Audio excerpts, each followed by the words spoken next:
Zoom people. Oh, that's right. Can everyone hear me? Can everyone on Zoom hear me? Wave if you can hear me. Perfect, perfect. Okay, well, we're going to go ahead and start the meeting. Welcome everyone to the East Hillsborough Democratic Club. My name is Donna Ford. I'm the president, and we're going to start with the Pledge of Allegiance, and I don't see a flag, so oh, Janet's got a flag. So Janet, you can lead this.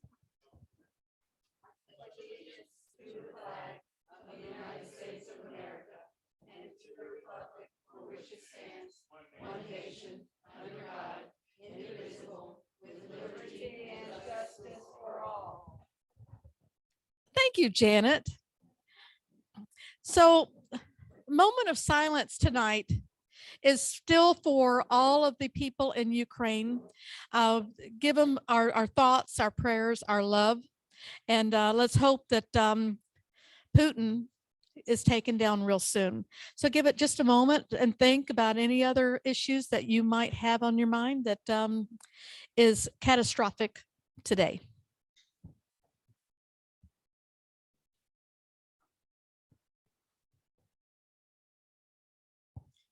Thank you so much. Got a lot going on. I also should have mentioned Andrew Warren. Please put him in your prayers. We need him back in office immediately. But I want to welcome everyone, our current board members. I'm going to just shout out their names because some of them are here, some of them are there. Our Vice President, Chris Radelich, wave, Chris.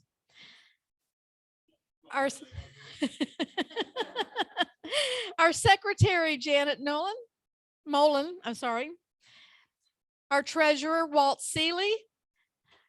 Our Assistant Treasurer, Susan Radelich. We need a parliamentarian. Our program chair, Patricia Williams. Thank you. Emmett is our Sergeant of Arms, and he is not here today. Gifford and Gloria Allison is our membership and longtime friends. I'm glad to see you up there on Zoom. Mary Shepard does our publicity and a great job. It's always in the paper. We have a director, Vicki Lowry. I'm sorry, I don't know why, but Vicki, thank you for everything. She was at the door checking people in, and Reed Morgan, who is out of town as well. So our board members work very hard. They're the root of this club, and I appreciate all of their work. I'm going to give Chris a little moment in a little while. I'm walking up here, but we're in the need of callers, and he's going to explain the callers. We're going to go right into our guest speakers. Patricia, you want to introduce our guest speaker? I love her answer. Not really. Oh, okay. I'll forgive you. I'll forgive you. But we do have one of the candidates for School Board District 4. No, two. I'm sorry, I'm reading the wrong line. Damaris Allen is here, and she is going to tell us all about how we can help her and her campaign and what's going on and what you want to change in the school board. Thank you. I'm going to try not to be blinded by the little light. So my name is Damaris Allen, and I am running for school board in District 2, which is South Tampa, down around to Apollo Beach, Ruskin, a little bit into Riverview, a little bit into Brandon, downtown. So it basically looks like a candy cane, right, around the water. So just to tell you a little bit about me, how I got started in this work was because my oldest, I registered him for kindergarten. He is now a sophomore in FSU. So that gives you an idea of how long ago this was. And I discovered that everyone was choicing out of or opting out of our local public school. And I made a very conscious decision to send him there anyway, and to get engaged and to help to change the school. And this morning I was at that school, and they just dedicated their brand new library. They just ranked the #1 school in Hillsborough County, another one elementary school in Hillsborough County. And I was there with several past PTA presidents. So we laid a foundation of making sure that there were generations of kids that were being impacted by this positive work. And so from there, I went on to be president of Hillsborough County PTA, worked on the first referendum, which was much more popular than this current one, also increasing the education impact fees to make sure that our schools were able to be built. We need 18 new schools in my district alone because of the rapid growth. I also serve on the Florida PTA Legislative Committee. So the past 5 years, I've literally read every piece of legislation that has been proposed and that has to do with kids, families, foster care, juvenile justice, and then have lobbied with legislators on behalf of our students. And so why I'm running is because I know that we can have a better Hillsborough County. I know that if we work together as parents, as teachers, as administrators, as the community, we can invest in our schools and have the best schools around, because I've seen it happen at my school and I've seen it happen at other schools. And so that's what I'm running on. So I think that it should echo through the streets of Hillsborough County that we value our schools, and what this stands for my platform: engagement, meaningful family and community engagement, to make sure that our kids have the very best. Communication. It's really, really challenging. We've streamlined a lot of communication in Hillsborough County, which means that you can communicate about 5 different ways with your teacher. And as you can imagine, that gets really confusing and hard to keep track of. So we need to streamline communication on every level. And then as a board member, I firmly believe that I need to be available and accessible to the community. One of my favorite volunteer jobs is to park cars. Let me rephrase this. I don't physically park the cars. I direct the cars at the football games so I can talk to everyone as they're coming into the football games and get their input, right? You need to be accessible and available to them. Hope. It's been an incredibly difficult 2 years. And our kids, our families, our teachers, our communities need something to look forward to and something to strive for. And then opportunity. We need to make sure that we have ESE services, that we're evaluating exceptional student education. Sorry, it's alphabet soup a little if you are involved in education. We need to make sure that we're identifying students and when they have needs, and then providing those services, that we're not making decisions about students or for students without the input of their families and their teachers and all of those things, that there are no decisions about them without them. That we need to have services for English language learners. We have a number of languages in our schools, and we need to make sure that we're meeting those needs. In addition to that, we need to have gifted services. I have an exceptional child that was supposed to graduate last year, and we talked him out of it because he's 15. And so, we needed to make sure that kids like that have options so they aren't rushed to college before they're ready. And then we need to have career and technical education opportunities for our kids. And for our kids who want to go to college, we need to have a clear pathway for that to happen. Because if you've applied to college in the last few years, you realize it's incredibly stressful and incredibly competitive. And so we really need to set our kids up for success so that we're not just handing them a diploma and saying good luck. So I know a lot of the concerns with the district is about financial accountability. I'm sure you may have heard that there is a new financial advisory committee. That was actually my idea. I was in Tallahassee talking to a friend who's from Miami, and she's an advocate. And she said, we have this great committee in Miami, and we look at all of the budgetary items and we go over it. And so I immediately that night emailed at that time the chair of the school board, which was Lynn Gray, and the superintendent Addison Davis, and said, we need to do this. And so then we mobilized people around advocating to make sure that happened. And now we have a financial advisory committee that's open to the public, as all of our meetings are. And they talk about the budget. They go through the budget. They're learning how it works. And then they have the ability to share that with the community. That way, more eyes and more hands on the budget will help us to make sure that we have transparency in the process. I'm happy to answer any question. I keep blinding myself. If you have any. Yes, sir. Wait. Thank you, Damaris, for being here tonight. We know that Florida struggles in education as a state, and we know that a lot of that struggle is money. Other than wages, what can we do to encourage quality teachers to practice their craft in Hillsborough County? So I've actually been talking to teachers about this, and there are some interesting, simple solutions. So sometimes we approve a calendar that has 2 unpaid days off in a pay cycle.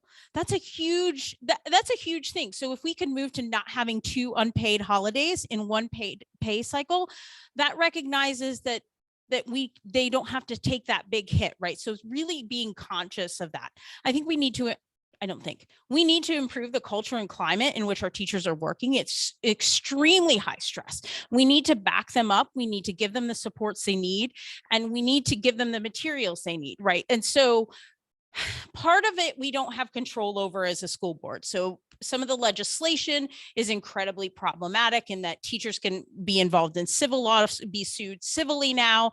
And so we really need to make sure that we are supporting them in every way possible. So whether that means having a list of pro bono attorneys available for them. So if something happens, someone decides that they've said the wrong thing or had a picture of their loved one up that people deem as inappropriate, we need to be able to support them to make sure that they aren't going to suffer that way.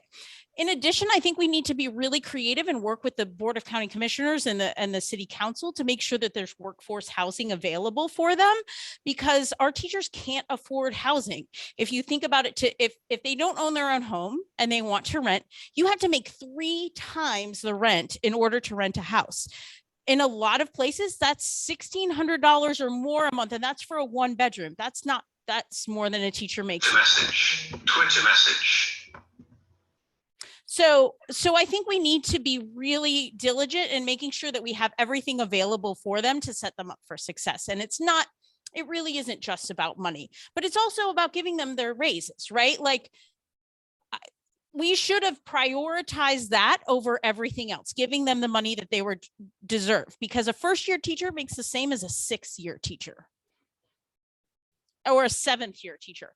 Fortunately, the legislature, and I also think we need to pressure our legislators a lot, because that's really where the problem is.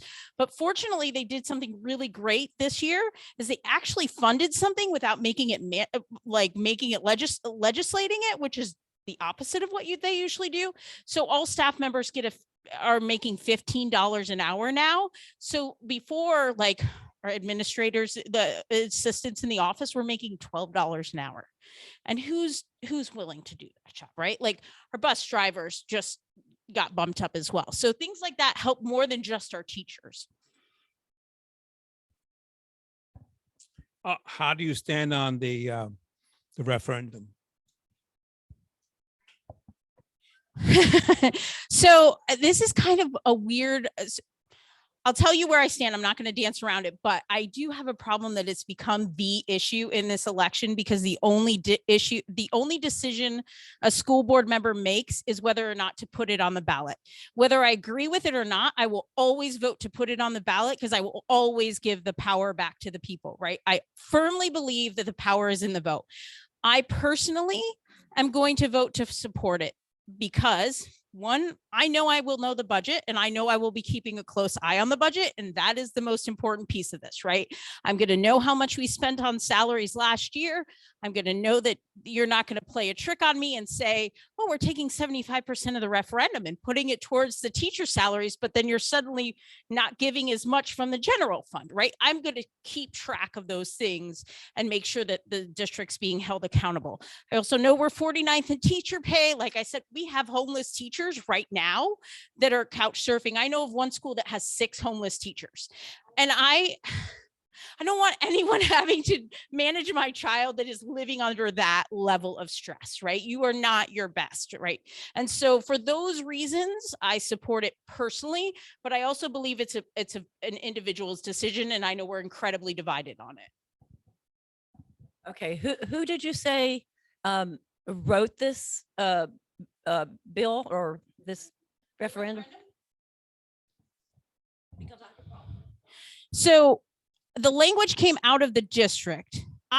So the last referendum I was very involved in. This one I haven't been, because I've been running for office, right? So the language came out of the district. I didn't, obviously. And the school board approved what was Okay, what I have a problem with is that 16% for charter schools. That's not a school district decision. That's a legislative decision. So legislatively, after we kept, so the legislature has put us in a place where we are forced to constantly go after local tax dollars. So Orange County's been doing it for years, Pinellas County, all these other counties. So when they realized this was happening, they legislated, because in our referendum, the first one, we said you cannot get local tax dollars. I mean, you cannot get this half a penny unless you own your own building, because we're not going to pay to improve any buildings. After that, because keep in mind, I keep going to Tallahassee, you would sit in committee meetings and they would say, we are changing this legislation because of what Hillsborough did. And that's not unique. They did that on impact fees and things like that. So that was a direct result of us intentionally keeping it from charter schools. They legislated it to say, you absolutely have to share it with charter schools. So that's not our decision. That's a legislation. Right. But I think it's important for people to know that, because the average person doesn't know. I mean, they have amendments that are filed at midnight for an 8:30 committee meeting. So, it's hard for the average person to keep up with it. It's hard for people who like to keep up with it to keep up with it. Any other questions?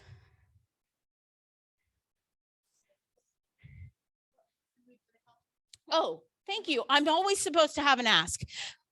So we are 13 days, right? So, well, just under 14 days, just over. So, some things, volunteers, I always need volunteers. I have some information here. I'll pass around or leave on the back table, whichever is easiest. I'm canvassing, waving signs. All of those things are really important. Tell your community to vote, right? It's really important. I'm the only one in my race that has kids in public school. My opponent has her kids in private school, very intentionally. My opponent also has accepted the endorsement of the governor. And while under normal circumstances, that wouldn't be an issue, she has to sign on to his agenda in order to receive his endorsement, which means every time she votes, she's thinking about what the governor wants instead of what's best for the kids in Hillsborough County. So it's really, really important, because she's kind of hiding from it, that we share that information. And then financial contributions, I will always welcome. Campaigns cost a lot of money. And so I am very, very diligent with how I spend the money. I feel very strongly with that how I handle my campaign funds is going to be a reflection of how I handle the funds in Hillsborough County. So I don't have any paid staff. I have an enormous amount of volunteers that work.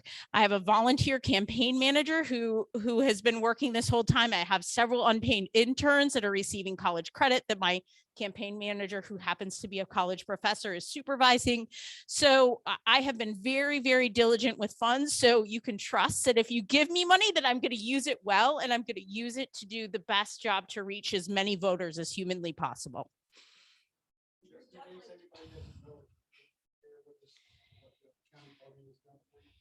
The county party has given me $10,000. Which is huge, because they know how important the seat is. The bottom line is, I'm the person the school board members call when they have questions, right? And that's the truth, and I have been for years. And same thing with legislators. So I really feel strong. I know that I can get on that board and I can be a unifier, because they know how much I know. And I know that we can move in a great direction with the strong board members we have now, and working forward in the future.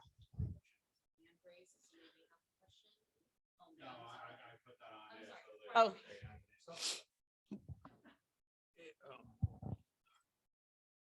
You're not the incumbent, obviously. Your opponent is the incumbent. Oh.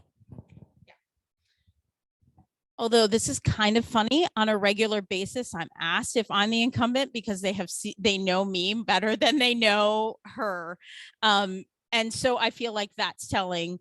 But also historically in school board races, the incumbent has had the harder time than the non-incumbent. So if you look at that, generally speaking, people aren't happy with what the school board has been doing. So Hi, thank you for standing up and stepping out and going for it. My question to you is, do you think that the Bill and Melania Gates Foundation, when they contributed, what was $150 million to this county, that they really set the county up for failure economically because the county staffed up and started programs and now they can't fund them? Do you think that's part of the case at least? I definitely think it was a contributing factor, but I don't think it was the only issue, right? So if you look at, let's just compare us with Pinellas County. Pinellas County can't grow, right? They can't grow. They're landlocked. We, however, have had explosive growth since 1995. And it's not like we get money for that growth. So we had the lowest impact fees of all of our surrounding counties. Our impact fees hadn't been raised since 1985. And we had to build, at last count, 23 new schools. Now, schools aren't cheap to build. You know, the cheapest to build, I think, is $18 million. And I want to say and so we've been kind of playing with allowing charter schools to be built and things like that to replace the fact that we couldn't afford to build new buildings. So that's one factor. So, and then also we used to get money for maintenance, and we don't really get that anymore like we used to, right? So PICO dollars and things like that go directly to charter schools and not to us. And so we've been just playing this game where we defer maintenance or we take it from the reserves to make sure maintenance is done. It's the reason you see all of our air conditionings breaking down all of the time, because you know, in your own house, when an air conditioning has lived its life, it's lived its life, and you can only patch it so many times. And now we're in a place where we had that crisis, but it definitely contributed to it because we didn't end the positions with the grant, which is what we should always do, right? We should either have a plan in place when we start to have that funding to be continual and have a plan to move forward, or it should end when we no longer have funding. But it's not the only reason we're in this place. I was a teacher for 30 years, 20 of those in Florida, both in the private and in the public sector. I'm really concerned about the culture warriors coming on and trying to destroy librarians and teachers, especially in my discipline, history. Where do you stand on protecting librarians from books and so forth, and what books should? These are professionals. Most of them have master's degree in library science. Why are anyone trying to dictate to them what book should be? They know what book should be there. I think all of those things are incredibly problematic, and they're being very intentionally used and pushed to divide us as a people. We don't have those issues in our schools. My son just completed AP US history over this last semester. Never once have those issues been that they're saying exist have come up. And if that was a class, it would be in that class, right? Like those upper level thinking. And what's incredibly problematic about those bills is, you know, some of that stuff that should be taught in law school and graduates can no longer be taught because we banned it K through 20, not just K through 12. As far as library books are concerned, as a parent, I absolutely have the choice to allow my kid to read what I want him to read. I do not have, however, the ability to tell you what your family can read or you what your family can read. And that is what's really important. I think it's also really important to note that the College Board has said that if we continue, if districts move along those lines of banning books or revisionist history or a limited view of history, that they will remove our AP credentials, which will devastate our district. And no one is talking about that. And I think we need to start talking more about that, because if you look at that, you can't get into UF, you can't get into F, you can't get into college if you don't have AP classes. And so, you know, it will destroy our education system if we continue down this path. Oh yeah. Yeah, no one will, yeah. Right now I can't get things. Afterwards, I can. But, and it's not just that. If you look at the study that just came out about UF, 60%, it's, in the top 5, right? And 60% of college professors, if they were offered a comparable position, would leave. And you're at a top 5 university. So we should all be very concerned about what's happening with education in Florida across the board. And so our premier universities are going to suffer soon too, or are already starting to. Where?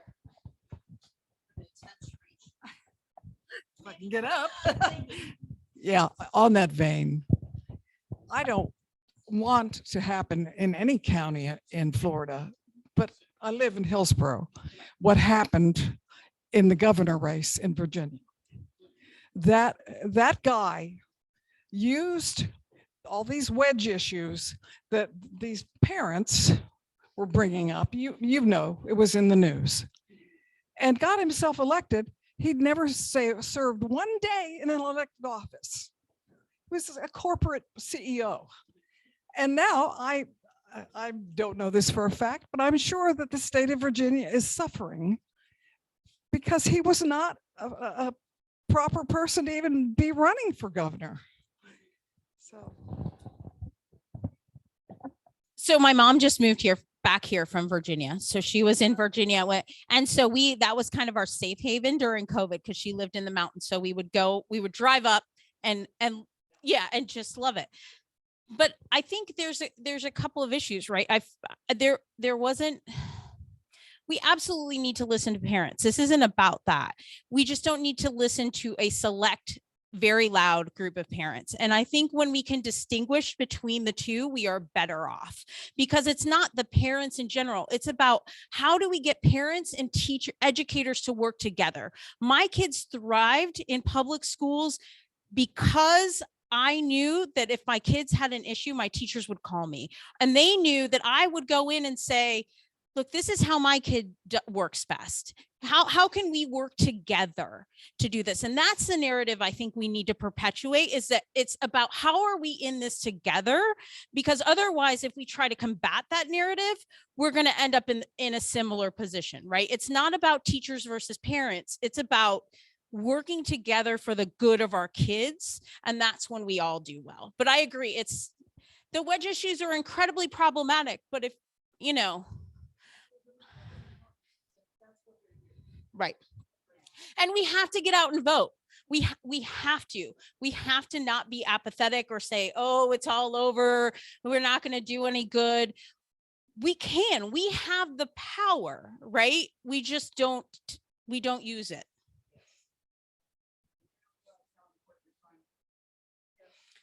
Right.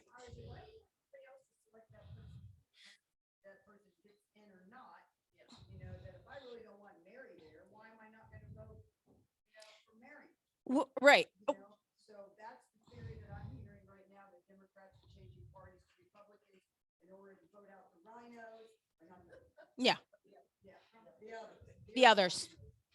But then they switch back in order to vote the general election for the Democrat that they want in. But I think it's also really important. My race will be decided in the primary, period. There are judicial races that will absolutely be decided in the primary. So, it's vital. And this is how it's really interesting, because there's this narrative in Tallahassee that school boards are evil, but over 70% of school board members are Republican. And so but it's a nonpartisan race. So most people don't know that unless you study it, right? So school boards aren't evil. It's just if it's the narrative, right? So we have to get engaged. We have to get out and vote in the primary. And, I just looked, 62,000 have voted right now. That's it. In the last primary, 99, in the last primary for a midterm election, I should clarify, 99,000 people had voted by mail total. And we're at 62,000 with early vote and vote by mail. So I haven't voted yet. It's about getting a teenager there. My child is voting for the first time in this election, and I'm very, very excited. So we're going together as a family. Yeah. Yeah. Both of my kids said, Mom, if you don't, well, one was not so diplomatic and he said, if you don't run, I'm never speaking to you again.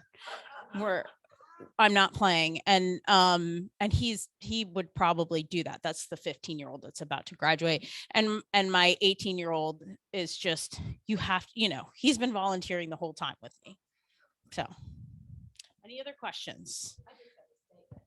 You were talking about banning books. Tampa Times did print a letter that I had written about banning books. And I had said, it's my decision as what books my children read. If you don't want your child to read a book, my daughter's a teacher, so I know they don't have to. They can go do something else or they can read a different book. It's not like when they assign a book, it's not like everybody has to read that book. If there's a reason that, and a parent tells them, I don't want my child to read that book, they don't have to. But if they say you can't read that book, then my child can't read that book either. So it just really got on my nerves. Well, and the irony of it all is that it's kind of, the same group that does this, whereas I don't want to co-parent with the government, but you're literally asking them to do the parenting work for you by saying no one can read this book. And that just doesn't make, I just think you let them read great books and you have great conversations. Mind grows through grooming. Yes. My daughter was reading something about the kids in the attic or whatever. Oh, the flowers in the attic. Yeah. And everyone my age read that. I was like the natural step after Nancy Drew, right? Like you read all of Nancy Drew and then you moved to Flowers in the Attic. That was a horrible book. It was horrible. Yeah, V.C. Andrews. They were terrible. They were terrible books, but I read all the time, right? Like it's about reading. So what I don't understand is how come nobody has spoken up against this, what they call the Don't Say Gay bill, to the kindergarten through third grade teachers. I have teachers that are teaching still and have also retired that were kindergarten through fourth grade teachers, and they're appalled by it, but nobody wants to speak up and say this is BS, this isn't what's going on. The only grooming that I know of is grooming of the mind, which is supposed to be, enlightening and invigorating and exciting and something new and different. So a lot of people have spoken up against, it's called Don't Say Gay. It's really called the Parental Bill of Rights. It's like HB 1457. So what happened that was good? So it was a terrible bill. It was worse. There was a point in the time where you had to out kids. Teachers had to out kids, even if they would be physically abused. Literally, that was in the bill. So everyone during committee meetings, all of the Democrats spoke out against it. They said kids will die. That is not that, and people came and spoke against it. Our school district is actually taking probably one of the more liberal understandings of this bill. The Orange County has done this thing where no one can have spouses' pictures on desks. You can't talk about, they've kind of cut every discussion out to be cautious. They've taken a very conservative view because this is the bill that allows parents to sue. And so where our district is all about, we're going to affirm kids, we're going to take care of them. We have GSAs in almost every school. We have them in all of our high schools and all of our middle schools, which is huge. They had banned in Orange County there are these stickers that Equality Florida puts out that says, this is a safe place. We are fine to have that, but there is a movement towards, hey, I just saw it the other day. We want Karen Perez to be removed because she says she's not going to care and she's going to support kids. I saw a teacher that was wearing, I don't care, I'm going to say gay shirt. And there's a movement to try to remove him. So, it's concerning because we have to recognize what happened with Andrew Warren, right? That this could be coming, but at the same time, he's not going to remove all of us, right? And if he does, surely people will wake up then. Yeah. I think we absolutely need to keep speaking up against it. Yeah. Like, and it's gotta be, but we need to do it at the ballot box. Yeah. Yes. I have a question about trade school. And I think it's very important because not everybody's going to go to college or should go to college. What is what do you think about that? And what specific programs do you think should be made, or are they already there? So I absolutely agree with you. We absolutely have to have trade schools. And I think we need to have a pathway forward as kids are younger, and we need to have them around the county. So one of the challenges with our county is we're the size of Rhode Island. We're over 1,000 square miles. So sometimes trade schools get put in certain parts of the, like Tampa Bay Tech's great, but it'll take forever to get here from here. And so we need to have pockets in all parts of the county. I also think we need to have opportunities for kids that are going into trades to earn money while they're in that, because we have a lot of children that are supporting their families, and that is what's keeping them from finishing high school. That is just a reality. And so that's really important. In addition to that, this is just my own personal thing. I think we have it for culinary, but that's the only form of hospitality we have. Hospitality is one of the biggest industries in Florida. And I think we need to have a hospitality option. There's a great pathway to work their way up. We could have partnerships with Busch Gardens. We could have partnerships, that we have Marriott here. But I grew up with my mom working in restaurants. So that's really important to me. And it's also an industry that's struggling to get really good people. And it's a way to make money for your family and to have a career pathway that you could retire in. The way to expand that accessibility is to take existing infrastructure, existing schools, and place trade schools there, or part of them? Yeah. Okay. Yeah, that would be the easiest thing to do. Thank you. Thank you. I learned a lot more about you, and I'm excited. So you definitely have my vote. Go ahead and pass those out, Damaris. And Hunter Gambriel is on the schedule. However, he had another event, and I guess it ran over. So we're not going to we're going to skip over him. But we do have several people who are here tonight. One I'd like to introduce. He's on Zoom. His name is Tyler Zambucki. He can correct me when he comes on. But if Tyler, you'll unmute yourself and introduce yourself to the club, I'd appreciate it. Hello, I'm Tyler Sambucci. I just came on with the Florida Democratic Party a couple weeks ago as the field organizer, one of the field organizers for East Hillsborough. We'll be getting an office here in the next few weeks set up. And we are already starting doing canvassing events every weekend, phone banks every evening. So if anyone wants to volunteer, get in touch with me. My email is tsambucci at floridadems.com.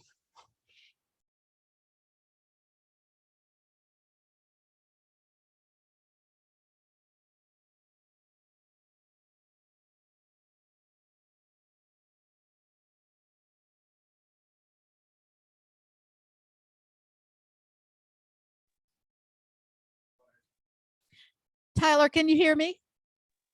Yes, I can hear you. Can you hear me? What are the plans for the Oh, okay, yes. So we'll be getting our office here in Brandon within the next few weeks. And currently we're doing canvassing drives, knocking on doors every weekend.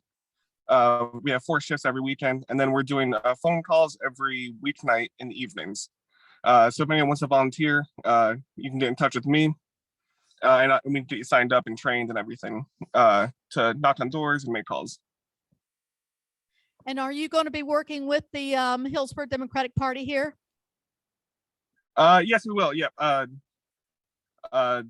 Yeah, I'm with the Florida Democratic Party, but yeah, we're going to be working with the county party to pass out literature and get all the phone calls made. Awesome. Well, welcome. I'm glad you're here because we need all the help we can get. I'd also I'd also like to bring up Mike. My mind just went blank. He's with the Democratic Party. He's going to come up here and talk to us about what the Democratic Party is. Spangler. My mind just went blank, and I haven't even had any wine or nothing,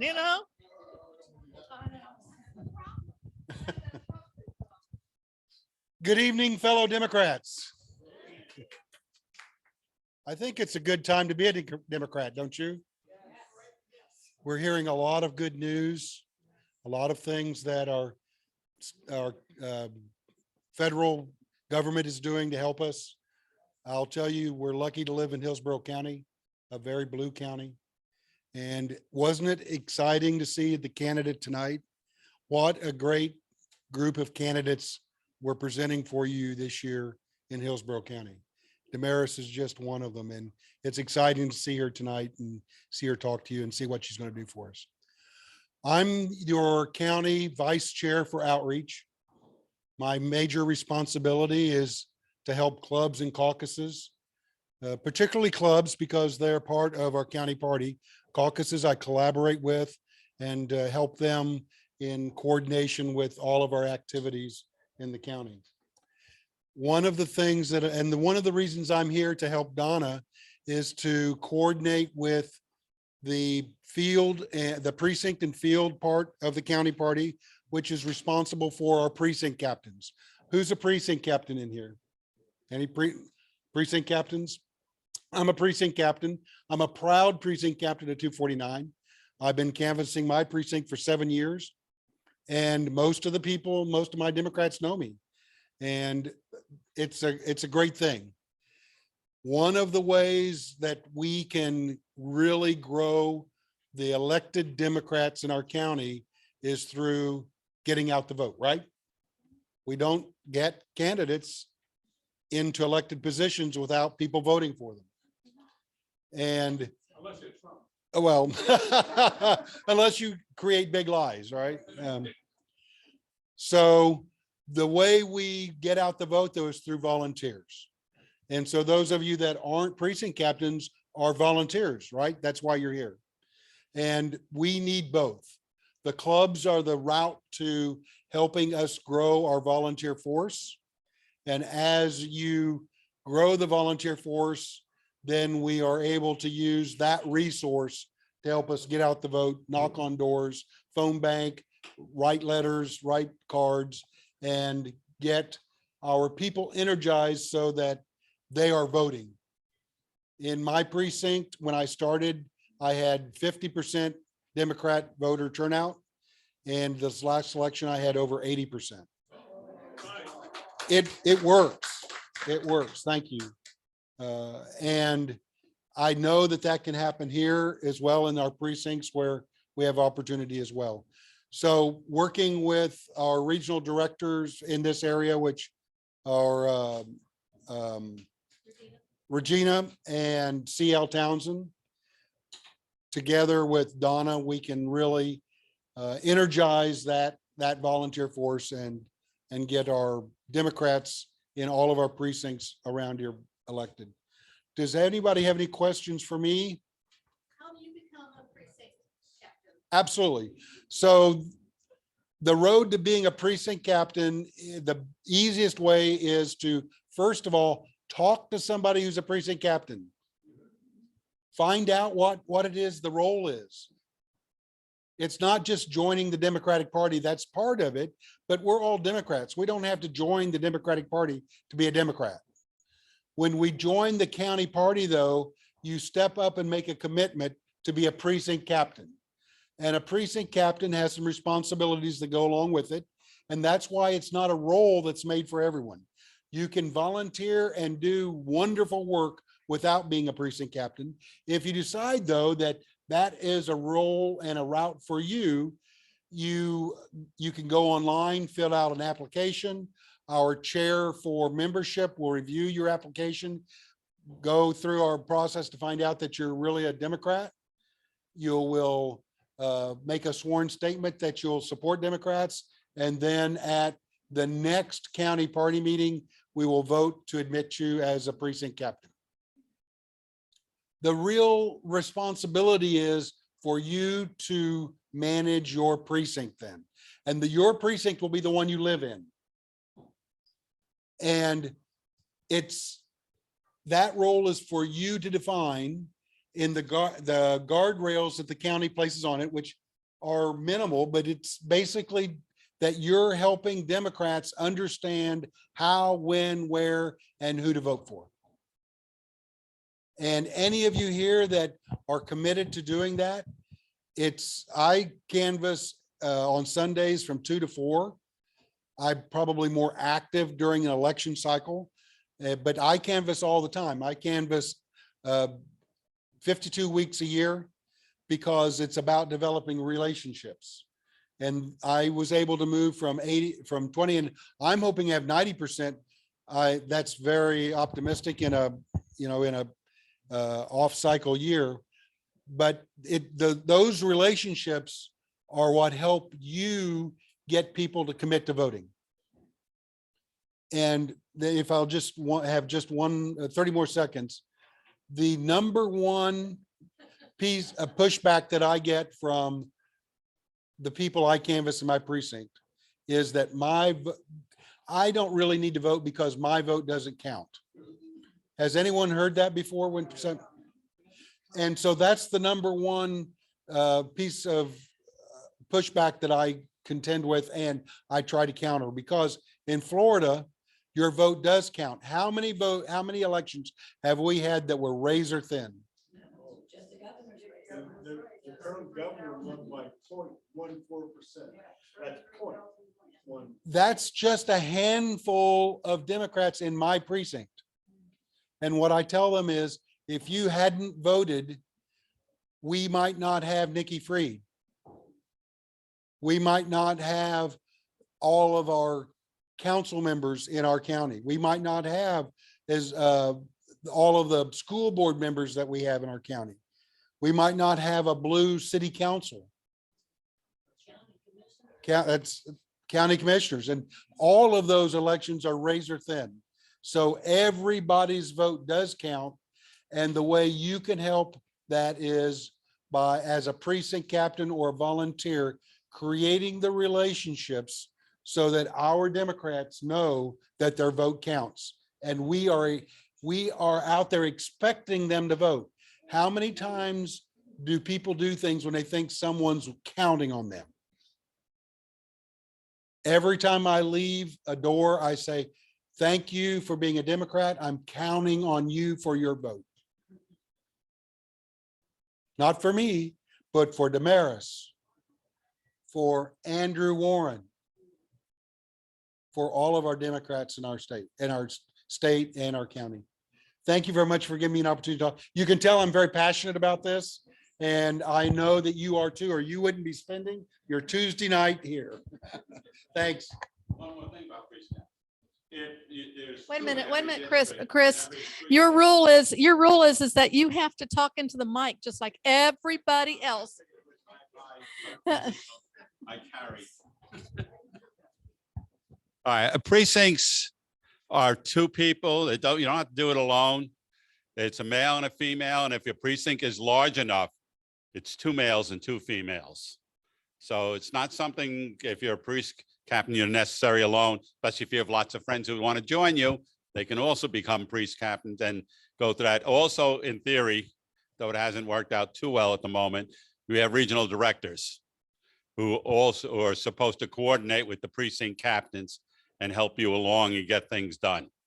So it doesn't have to be a lonely job of just you.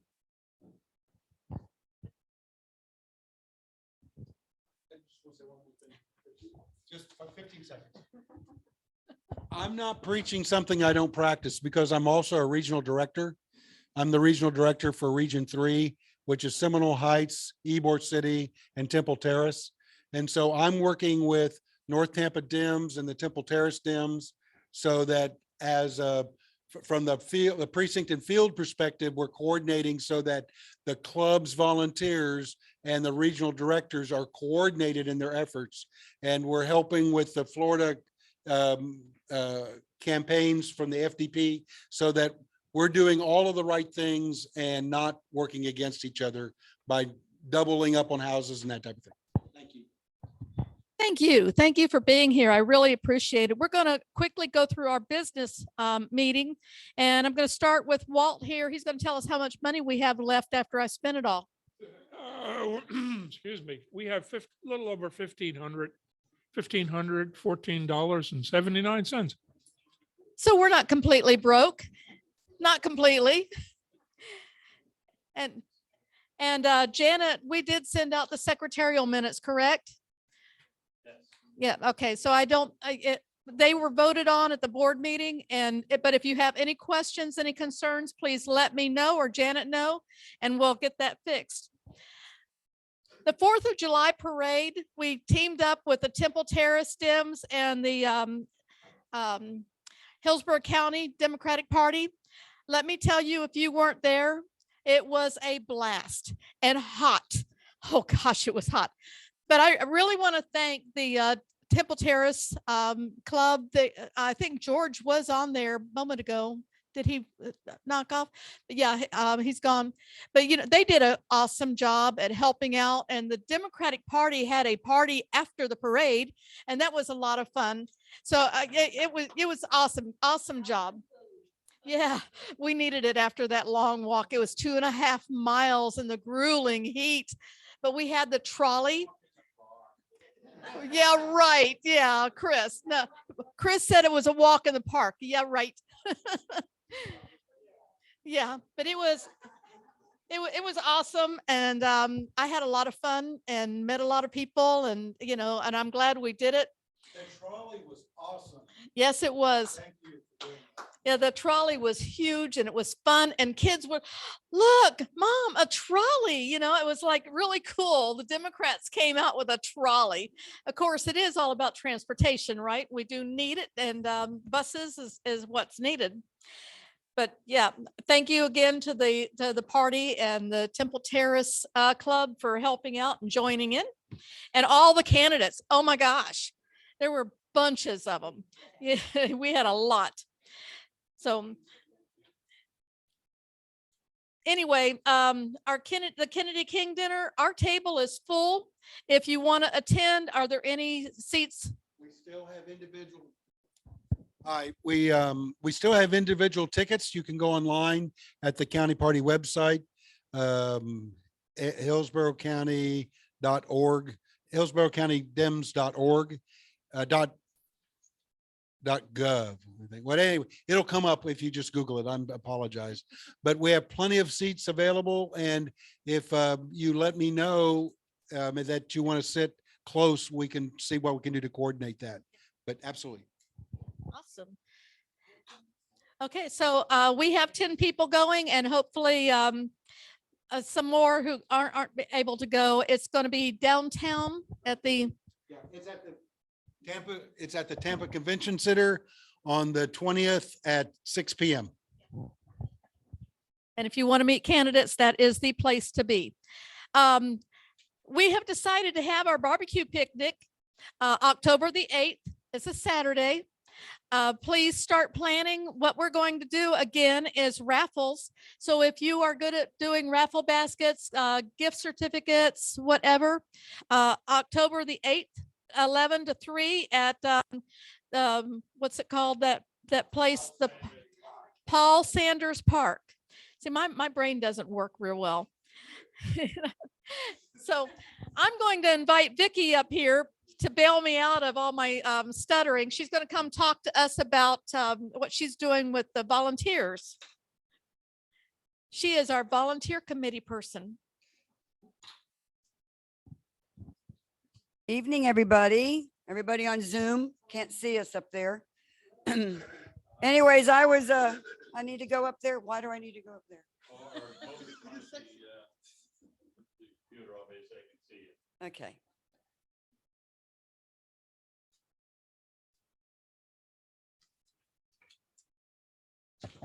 Well, you heard from Mr. Spangler about volunteering.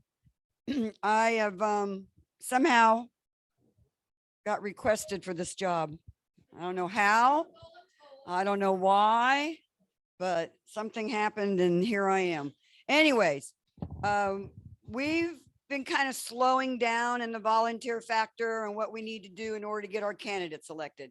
Every month we have somebody come in and they show up and give their spiel, but then what do? We all go home, and as Mike said, what do? We have to get out and do the vote. When we get out and do the vote is how we get people involved, start knocking on doors. I did 100 and something homes a couple weeks ago for South Shore.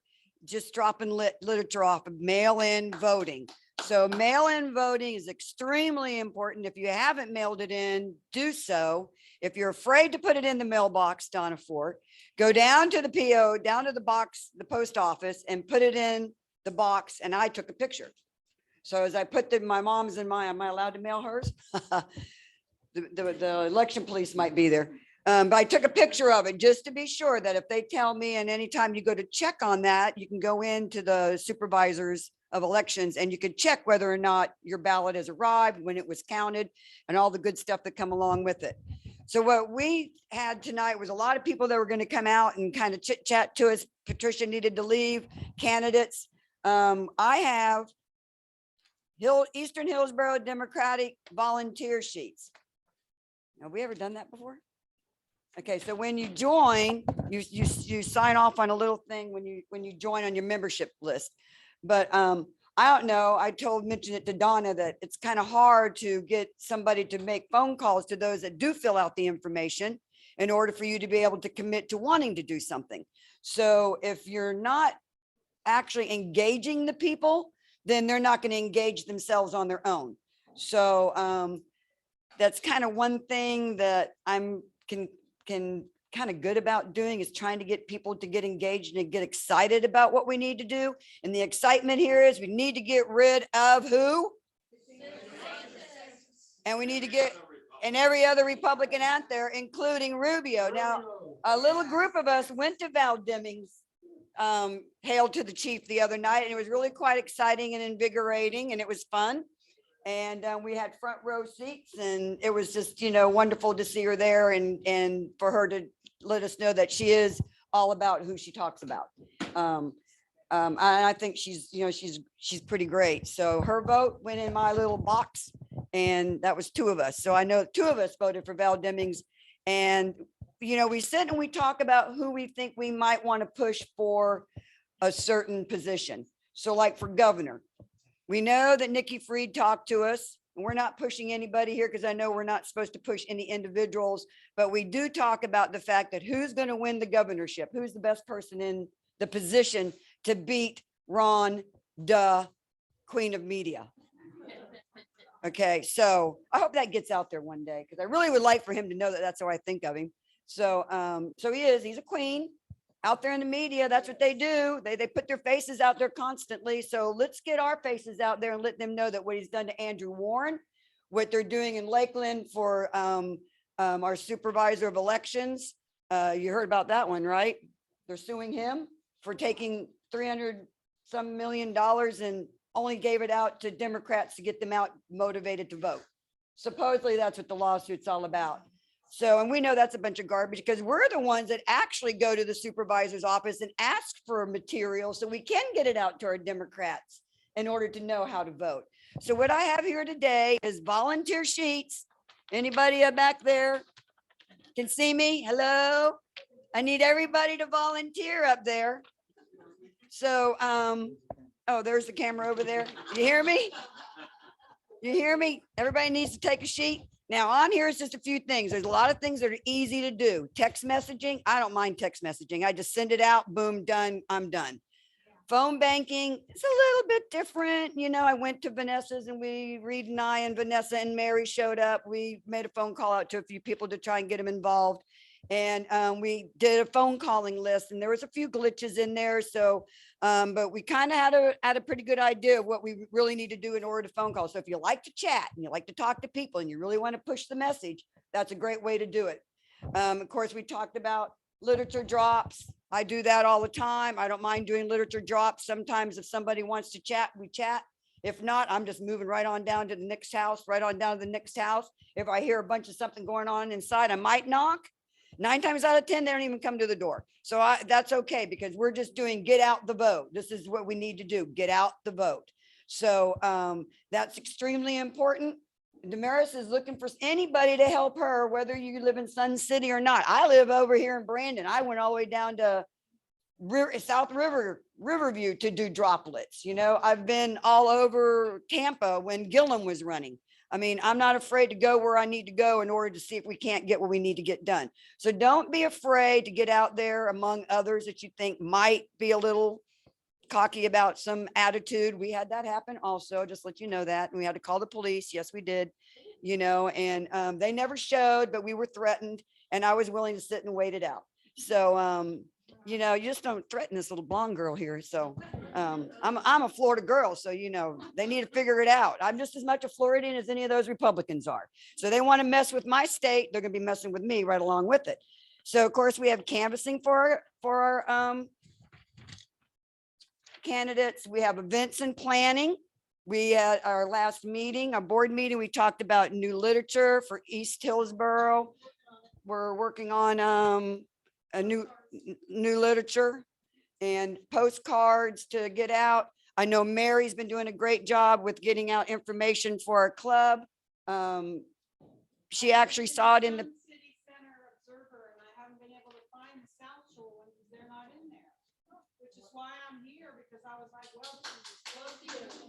there we go. So, but.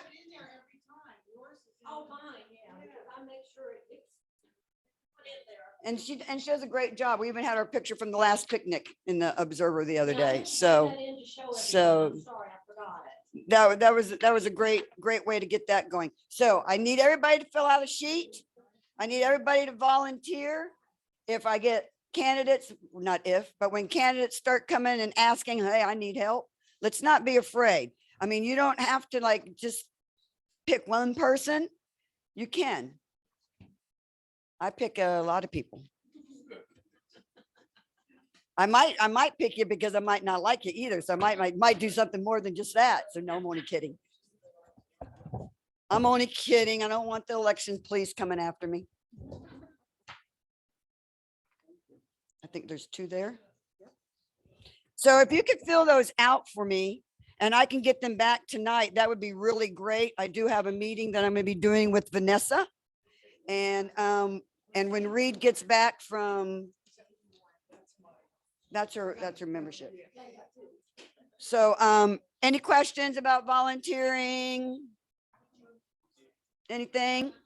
Yeah, I have one online. Okay, one online. Yes, this is Mark Hart. Hey, Mark. Hey, how you doing? Your volunteer form, is it possible that you can make it like a Google Doc and we can share it that way on the website or email or something like that? I'm gonna let Chris answer that. Okay, what I will do is I will put it on a Google Drive. Okay. So that, a Gmail Drive, and then I'll send out my next email will have that on there. I'll send out one special. Also, anytime you want to contact the club to get something like that, you can either go to our website at easthillsboroughdems.org and you can contact us there, or you can email us directly at EHDClub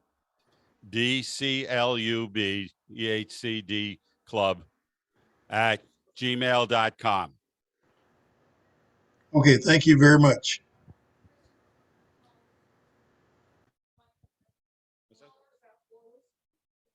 Oh, yes, while I've got the mic, we're looking for 2 more people to call our members and ex-members to remind them about the meeting. It's about 20 people you would be calling. It takes maybe an hour unless you get people who like to talk, and then it can take a lot longer. But frequently what you just get is their voicemail. But that's fine. It keeps everybody involved, keeps them going, and it notifies them, and everybody we can get in here, every bit of help we can get helps us get one step closer to making Florida blue, and God knows we need it.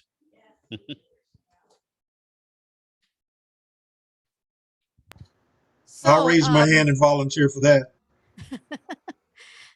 So I have at the bottom of this, before we close the meeting, there are some people in this room that are concerned, have questions about some of the candidates and, not undecided as to who they are voting for.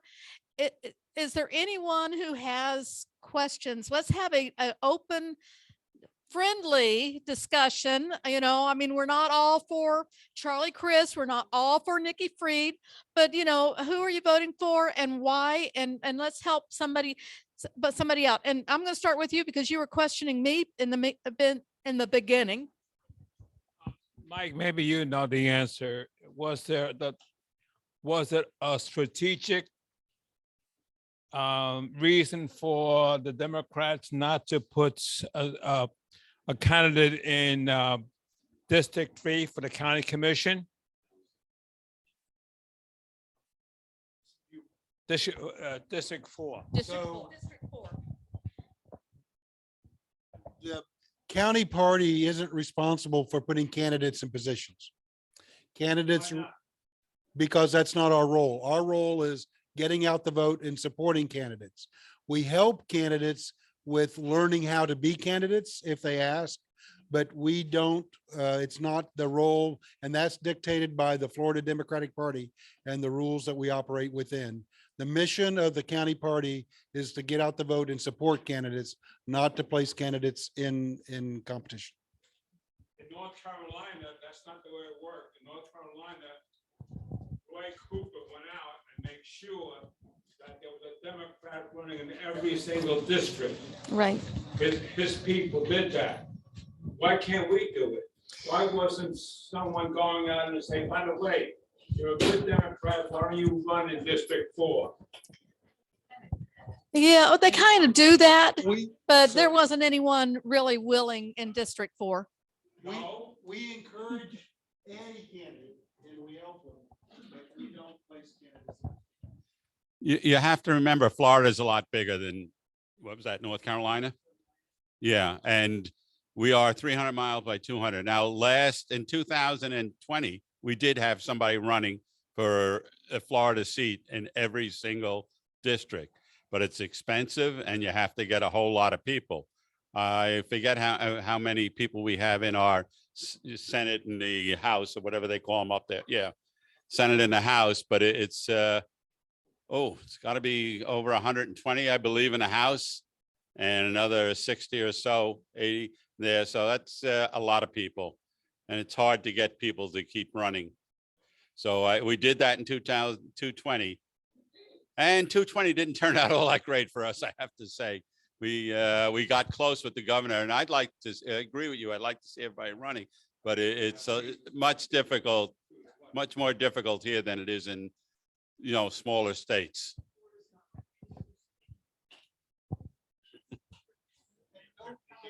Don't get me wrong, we all want candidates to run. We don't ever want to see a Republican unopposed. So give him, Never. That's giving them the election.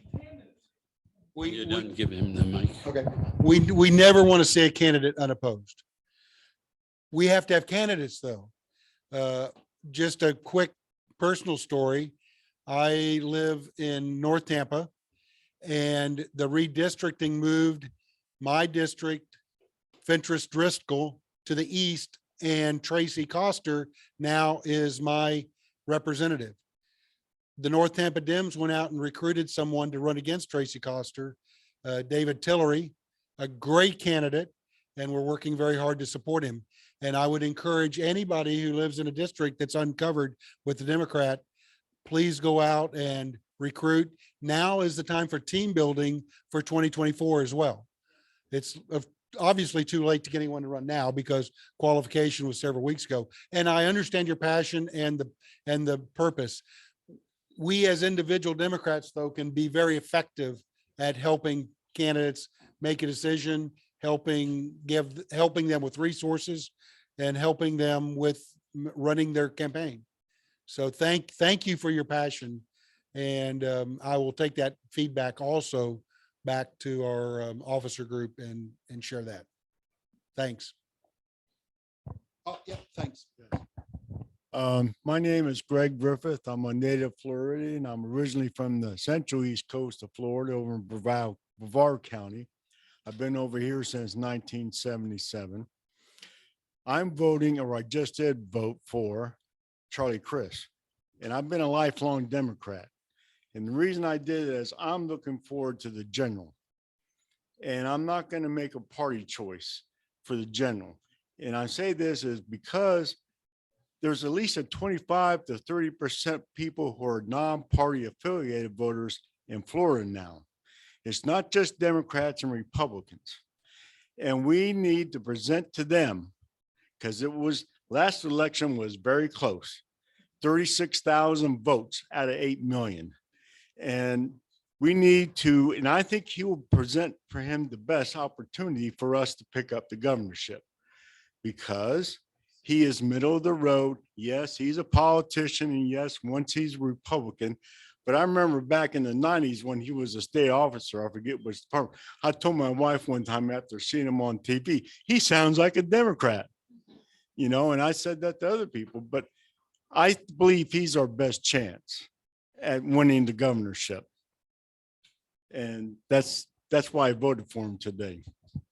And his wife voted for Nikki Fried, because I believe Nikki Fried, yes, we did, yes.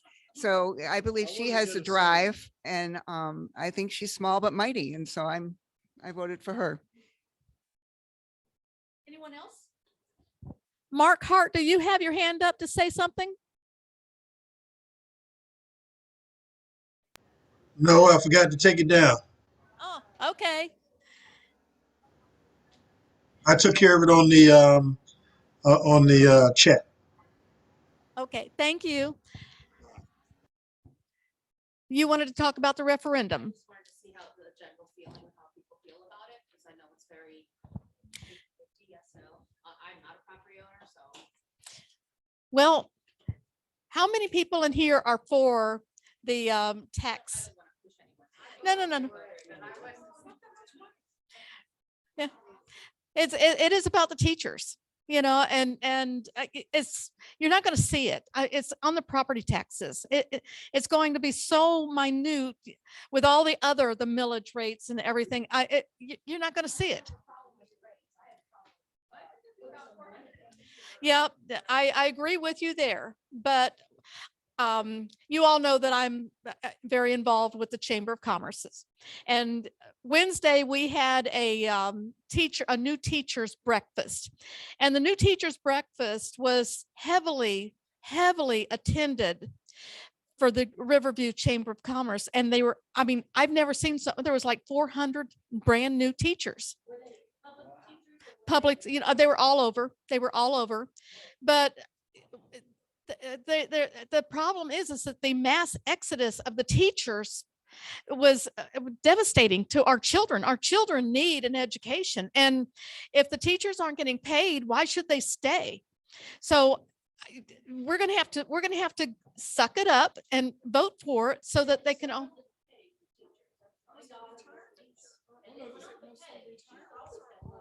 One of the things that we neglect to talk about is the number of corporations that get massive tax breaks to move here to Florida.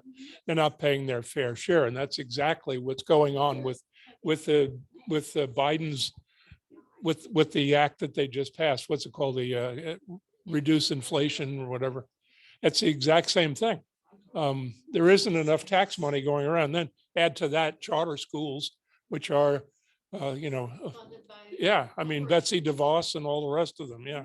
The privatization of everything in America, or as I like to call it, the corporatization of everything that controls everything. Even our government is controlled by corporate power.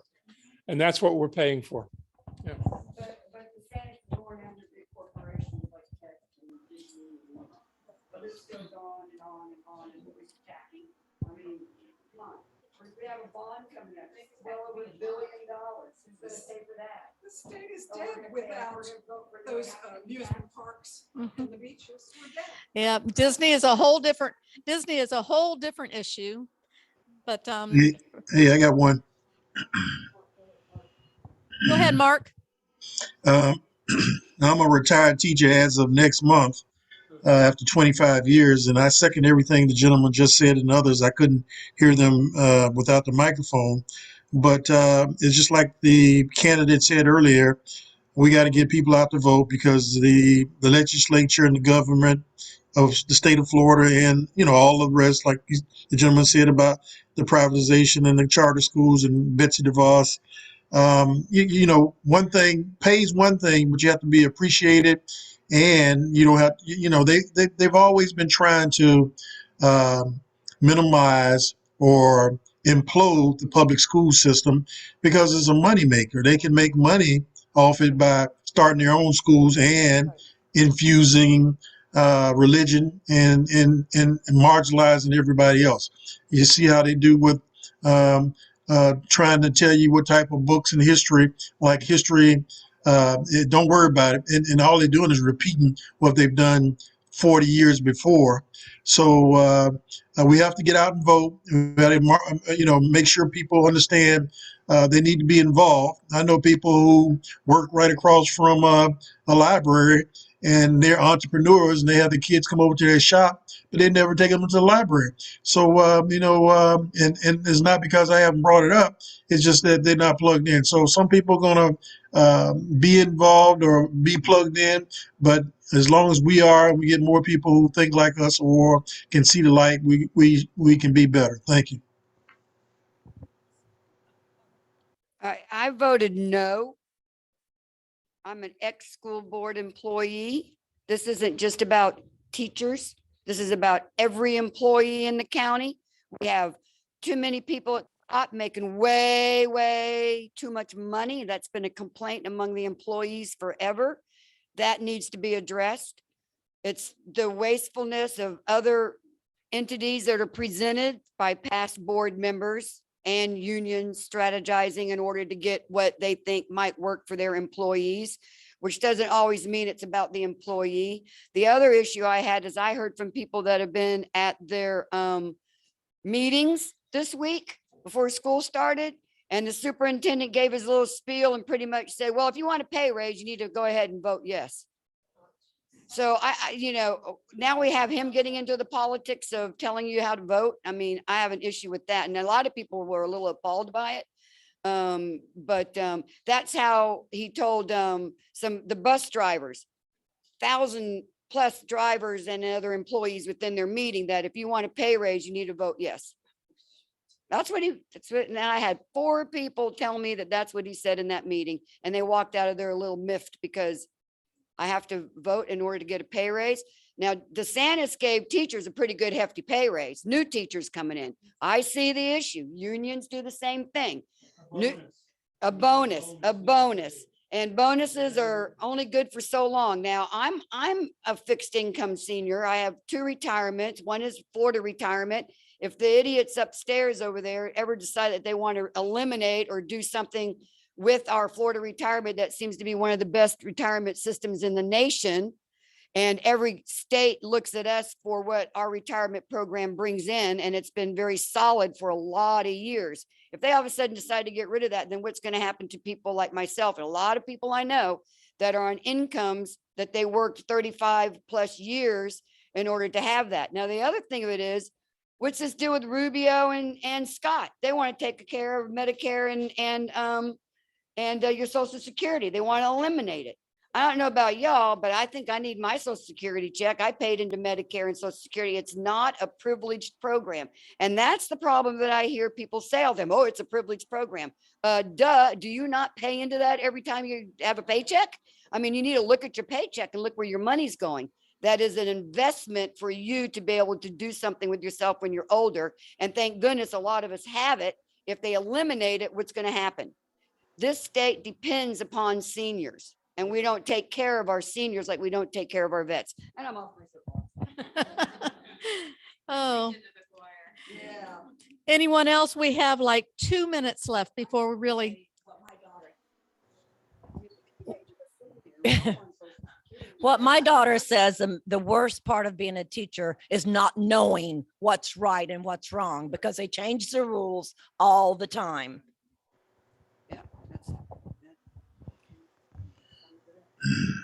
Anybody else? Hey, can I add one more thing? Sure. Everything, this is Mark, as the person who just spoke 2 persons before, I understand where you're coming from, but it comes full circle back to those legislators and the governors, the 2 we've had just recently, the one present and before, who have cut the budgets for the school districts. I get the superintendent He's kind of Gestapo in the first place. I heard about him, never met him, but I heard about him. The legislatures have been taking money from the school districts, public schools, like I said, to implode them. So we got to get those people out. Tax rates. I'm not always, want my taxes to go up either. And yeah, I voted yes on it. But I do understand your point. I do understand. Yeah, there are people downtown who make big money, but we got to get those people out so we can get and those people in, because we got gerrymandering and everything that keeps those people in who keep ruining everything for the public school system. That's all I got to say. Just out of curiosity, the corporations that move here and get massive tax breaks, they use our highways, they use our schools, they create the growth in the county that we're all paying for. But just for the record, this is federal now, the federal corporate tax rate in 1950 was 50%. In 1990, it was 25%. And in 2020, it was 13%. Remember the tax break that Trump gave to everybody? It was mainly the corporate powers, but we haven't got enough money coming in. And that's why this I can't get the right term for it, the anti-inflation bill that has just passed. They're going to ensure that corporations pay at least 15%. And some corporations which are paying nothing, they're going to pay. I would like to add to that's before tax breaks. Yes. That's before. Yeah, why do you think those law firms who specialize in tax breaks, they don't do it so the corporation can break even? So that 15% or 21%, usually much lower.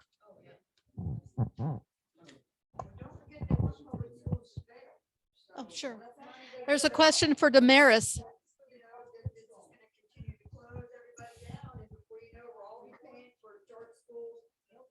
Okay, last question, then we really need to get out of here. Damaris, who chooses how do we choose our Hillsborough County superintendent? I'm sorry, did you? Oh, yeah. For your answer, sorry. That seems to be a question. The superintendent that's one of the most important jobs done by the school board. And I can tell you as someone who is a part of the process, they did not do a great job hiring a search firm and the search firm didn't do a great job. My opponent was also not present at the meeting where they just voted to extend his contract for 5 years. The school board select, that is one of the most important, the budget and hiring and managing the superintendent are their two biggest drives. Yeah. My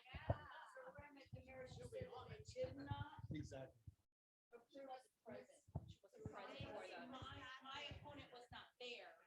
They voted unanimously to extend his contract. Thank you, Damaris.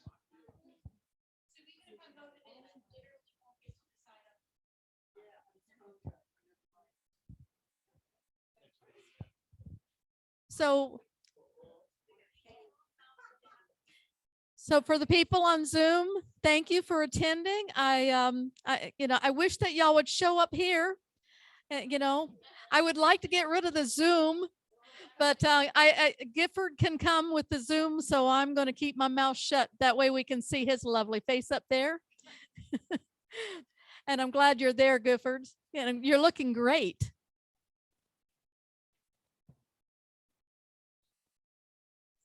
Thank you, thank you, thank you.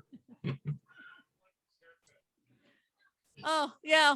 Walt likes your haircut.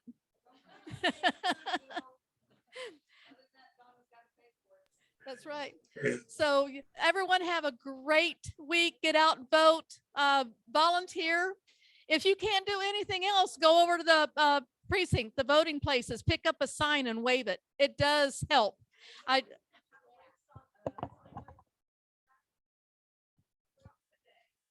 don't know. Are we having a sign waving? The women's club is doing on it, right? It's on Mobilize?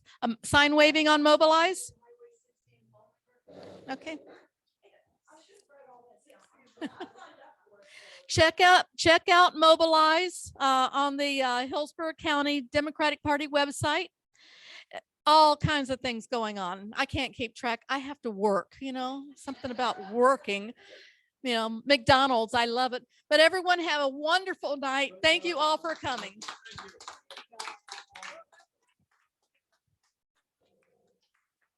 I can't sit any longer. I know. At least I knew it was going to run over as soon as I started asking questions. And you didn't turn blue. You didn't turn blue.